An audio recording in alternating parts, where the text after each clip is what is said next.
I'm Tim Bradner. Welcome to Capitol Views. We're here with John Coghill, Senator from Fairbanks. Senator, thank you for joining us. Hey, it's my pleasure. Thank you, Tim. This is a historic legislative session. We have so many things on our agenda in 2016, but you are the prime sponsor of a major initiative, bipartisan, to a major criminal justice reform initiative. Sure. And maybe you could talk about that and a few other things that are on your plate. You know, I've been on the Judiciary Committee every year bar one that I've been in the legislature, and I've watched us get tough on crime, which I think is important. But it's been an eclectic way of assembling what I'd say criminal, civil, and you know, methodologies for managing those things, courts and DOC. A couple of years ago, in a bipartisan way, Senator Ellis, Senator French, Senator Dyson, and myself got together and said, we need to have a good look at our sentencing structure and how we're doing the criminal justice methodologies in Alaska. How can we get better outcomes? Because our recidivism rate was way too high. So we put together a criminal justice commission, and Senate Bill 64 put a couple of things that we thought would be good and helpful.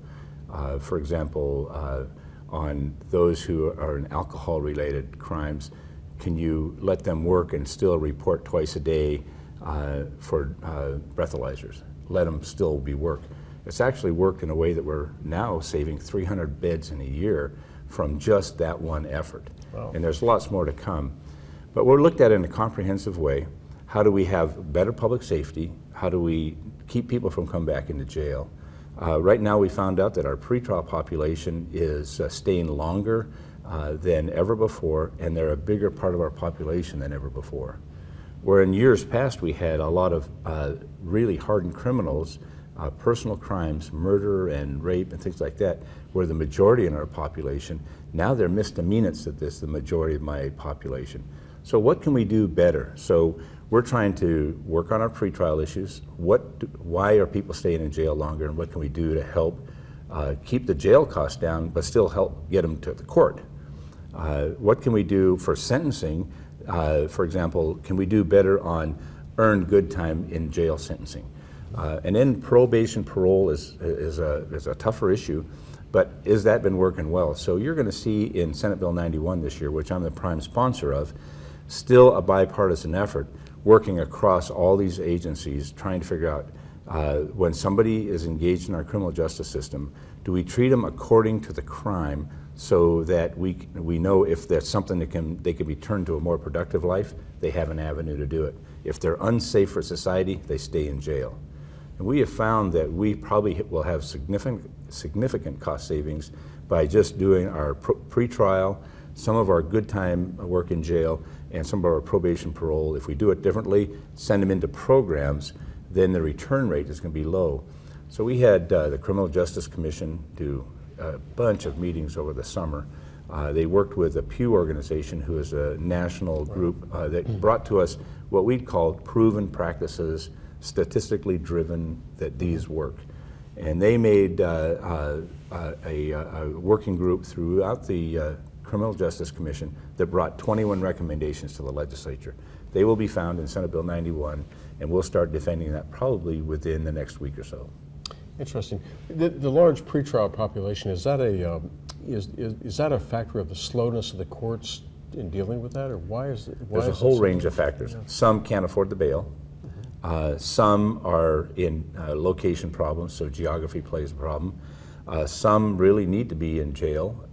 The bail has been set high because the fear of them returning or running. Yeah. But most of the population probably could be held accountable because it was a DUI or something that if they reported consistently to the court or to the jail system, they could be left out before their court date. There's no fear of them being a flea risk or more harm to the public.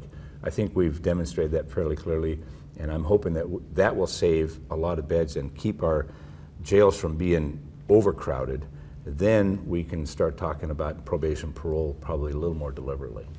And just in the short time we have left, is there any component in the system now for vocational training to give inmates some sort of a skill that they can? Both educational and vocational training are things that we could do better on.